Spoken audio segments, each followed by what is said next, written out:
Halo bos-bosku, para pecandu film dimanapun Anda berada, semoga kalian sehat selalu. Amin. Oke, kali ini saya akan membahas alur cerita dari film Serigala Terakhir. Serigala Terakhir adalah film drama kriminal Indonesia yang dirilis pada tahun 2009. Film ini yang disutradarai oleh Upi Avianto, ini dibintangi oleh Vino G. Bastian, Al-Fatir Muchtar, Reza Pahlavi, Dion Wiyoko, Dallas Pratama, Ali Syakib, Fanny Fabriara, Janita Georgina. Oke, nggak usah lama-lama lagi, kita mulai alur ceritanya. Di sebuah pinggiran kota Jakarta, terdapat sekelompok remaja laki-laki yang tumbuh dan menjalin persahabatan yang sangat kuat. Mereka adalah Ale yang diperankan oleh Al-Fatir Muchtar, Jarot diperankan oleh Vino G. Bastian, Lukman diperankan oleh Dion Wiyoko, Sadat yang diperankan oleh Ali Syakib, dan Jago yang diperankan oleh Dallas Pratama.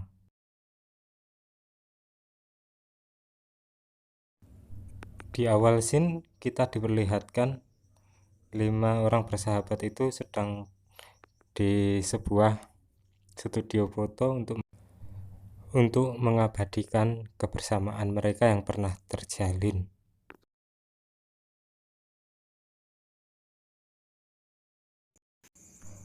Suatu hari ada pertandingan sepak bola antara kelompok Ale dan kelompok saingan.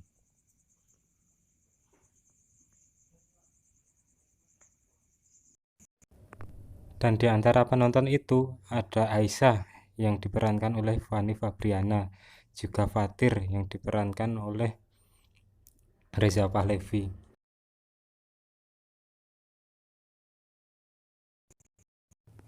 Sedikit saya jelaskan, Fatir adalah seorang yang tidak bisa bicara. Sebelumnya ia ingin bergabung dengan grup Ale, namun ditolak Ale. Namun di sini Jarot berbeda dengan yang lain, dia memberikan perhatian pada Fatir.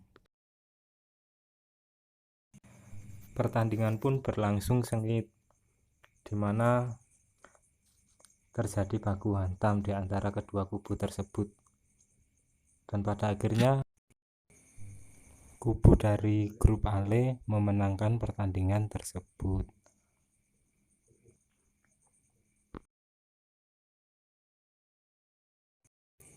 Karena tidak terima atas kekalahan yang terjadi, lalu ketua dari kubu musuh melempar bola tepat mengenai Ale, dan itu memicu kemarahan Ale, dan terjadilah perkelahian yang begitu sengit di antara dua kubu tersebut. Di saat merasa kewalahan melawan grup Ale, salah seorang mengambil pisau untuk menusuk Ale, dan Jarot pun segera menolong Ale dengan cara memukul kepala orang tersebut dengan bataku. Scene pun berpindah, terlihat Jarot sudah ditangkap polisi dan keluarganya pun menangisi Jarot. Namun beda halnya dengan ayahnya Jarot. Di sini dia begitu marah dan menganggap Jarot bukan anaknya lagi. Sesampainya Jarot di penjara, Jarot langsung disambut oleh ketua sel tersebut dengan anak buahnya. Dan ketua itu pun berkata, siapapun orang baru di sini harus nurut. Tapi Jarot menolaknya. Dan kemudian ketuanya menyuruh anak buahnya untuk menghajarnya habis-habisan. Terlihat Jarot tidak mampu melawan anak buah dari ketua sel tersebut, sehingga Jarot merasa menderita karena siksaan itu. Walaupun Jarot setiap hari dihajar oleh ketua sel tersebut, Jarot tidak pernah menyerah. Scene pun berganti di saat jam besok. Jarot tak ada satupun sahabatnya yang menjenguknya, dan dia benar-benar merasa kecewa kepada sahabat-sahabatnya itu.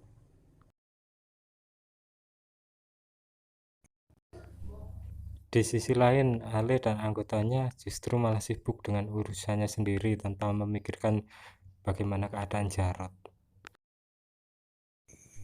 Lalu Ale menyisihkan uangnya sebagian untuk dikasihkan ke ibunya.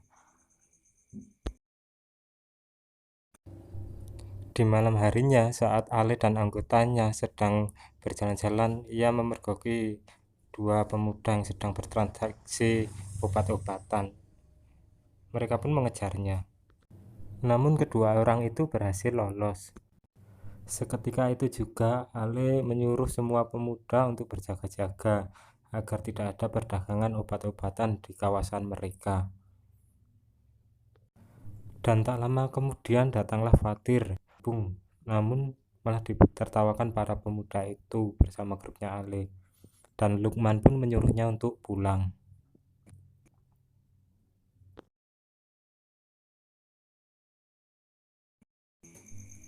Sesampainya di rumah, Fatir mendapati neneknya sudah tidak bernyawa lagi, dan di sini Fatir merasa terpukul hatinya. Setelah pemakaman neneknya, Fatir berniat untuk merantau. Di scene lain kita diperlihatkan Jarot kini sudah mulai berani melawan para preman itu, dan mereka menyuruhnya untuk tunduk terhadap perintahnya Jarot.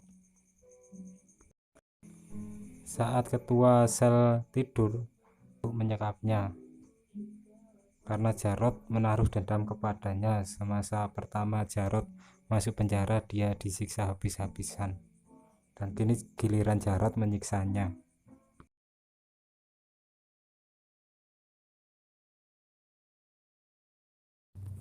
Ketika Jarot keluar dari penjara, Fatir sudah menunggunya di luar dan membawa Jarot ke markas besar geng Narkoboy atau Naga Hitam. Jarot ditawarkan untuk menjadi anggota geng oleh pimpinan mereka. Dan Jarot pun menerima tawaran tersebut, di mana Jarot dan Fatir ditugaskan untuk melindungi distribusi obat di daerah rumahnya yang kumuh.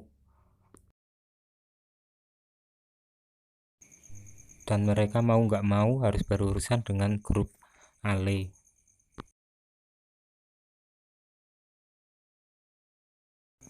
Kemudian di hari pertama Jarot bekerja, ia menawarkan seorang pemuda untuk memakai obatnya secara cuma-cuma, namun dipergoki oleh grupnya Ale. Dan terjadilah baku tembak di antara kedua kubu tersebut. Scene pun berpindah di mana Jarot menemui Aisyah, dan Jarot pun mengungkapkan perasaannya kepada Aisyah bahwa dia mencintainya.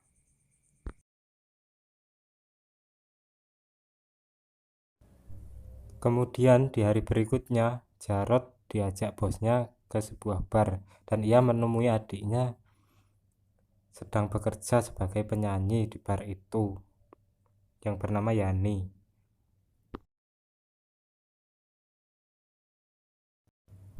Kemudian Jarot mengikuti adiknya pulang dan dia memarahi adiknya. Namun adiknya menjawab, "Apa kamu tahu, Bang? Semenjak kamu di penjara, aku yang menjadi tulang punggung keluarga kita. Apa kamu tahu?" Kata adiknya begitu. Di scene lain kita diperlihatkan Lukman yang sedang menghajar adiknya karena sudah berani memakai narkoboy. Dan Lukman berkata, "Kenapa kamu tidak menghargai kakakmu yang sudah bersusah payah menyekolahkanmu?" Ale pun berdiri dengan tegap dan berkata, "Ini tidak bisa dibiarkan. Kita harus membasmi geng Naga Hitam agar tidak ada korban lagi." Kemudian scene berganti saat Jarot menemui keluarganya, dan di situ dia meminta maaf kepada ayah dan ibunya. Namun grup Ale mendengar kabar itu dan segera menuju ke rumahnya Jarot untuk menangkapnya. Namun di sini Jarot dibantu Fatir untuk mengawasi keadaan di sekitar. Fatir yang dulu terlihat cupu sekarang terlihat menjadi sangat beringas. Dan saat grup Ale sudah sampai di rumah Jarot, ia menggeledah isi rumah Jarot, namun Jarot sudah berhasil pergi dari rumah itu. Di keesokan paginya, Lukman sudah menemui adiknya yang tidak bernyawa lagi karena overdosis memakai narkoboy itu, dan dia langsung mencari Jarod untuk membalaskan dendamnya atas kematian adiknya. Namun di sini Lukman ditembak oleh Fatir karena Lukman ingin membunuh Jarod. Dan seketika itu juga Lukman mati ditelan. "Kenapa kamu lakukan pada sahabatku?" Dan Fatir berkata, Sahabat sejatimu adalah aku yang membantumu, yang setia menunggumu." Dan Jarod pun menangisi kepergian Lukman. Scene berpindah di mana Jago dan Sadat lagi di sebuah bar dan mencoba memperkaos adiknya Jarod. Atas perlakuan Sadat dan Jago, adiknya Jarod menjadi frustasi, trauma, dan seperti gila. Jarod pun tak tega melihatnya seperti itu dan berniat ingin balas dendam. Saat Sadat dan Jago sudah sempoyangan berjalan, ia diculik oleh kelompok Jarod untuk dibawa ke hadapan Jarod. Lalu Jarod pun menginterogasi mereka, namun mereka ketakutan. Dan di sini Jarod menyuruh Fatir untuk segera mengeksekusi mereka berdua yang sudah membuat adiknya gila. Di sisi lain, anak buah Jarod yang sedang berada di bar, ia didatangi oleh kelompok Ale dan diberenteng dan mati seketika. Di sini bos dari Naga Hitam menyuruh Jarod dan anggotanya untuk membalaskan dendamnya atas kematian saudaranya itu. Scene pun berpindah di mana saat Jarod sedang berbicara dengan Aisyah bahwa Jarod ingin segera membalaskan dendam atas kematian saudaranya itu. Namun di sini Aisyah mencegahnya. Di saat Jarod turun dari gedung tersebut, tiba-tiba datang Fatir dan mendorong Aisyah hingga jatuh dan mati seketika. Di sini pun Jarod merasa kaget dan hatinya merasa terpukul sekali. Kemudian Jarod sedang menelpon Ale dan mengajaknya bertemu. Ale pun mencurigai Jarod kalau dia yang membunuh adiknya. Dan terjadilah adu mulut antara Ale dengan Jarod. Kesalahpahaman yang luar biasa terjadi dan memicu amarah di antara keduanya. Ale berkata, "Aisyah mati bersama dengan anakmu." Oke, di sebelumnya Jarod pernah mantap-mantap dengan Aisyah. Dan di sini Ale benar-benar marah dan menodongkan pistolnya di kepala Jarod. Dan terjadilah perkelahian di antara mereka berdua. Di tengah kemelut pertarungan antara Jarod dan Ale, terdengar bunyi pistol. Ternyata Ale tertembak dan mati karena lukanya. Dan Jarod merasa sedih sekali atas kepergian sahabatnya dulu itu. Saat Jarod meninggalkan Ale yang sudah tewas, ia ditembak 2 kali oleh Fatir. Dan di sini yang menjadi serigala terakhir adalah Fatir itu sendiri, karena dia menjadi seorang pembunuh yang terakhir. Di akhir film diperlihatkan adiknya Ale yang bernama Bara yang diperankan oleh Agung Suryaputra yang mengambil pistol milik Ale yang menandakan bahwa ia telah mengambil kekuasaan Ale. Dan film pun bubar. Di sini kita dapat menyimpulkan bahwa persahabatan itu harus dijaga.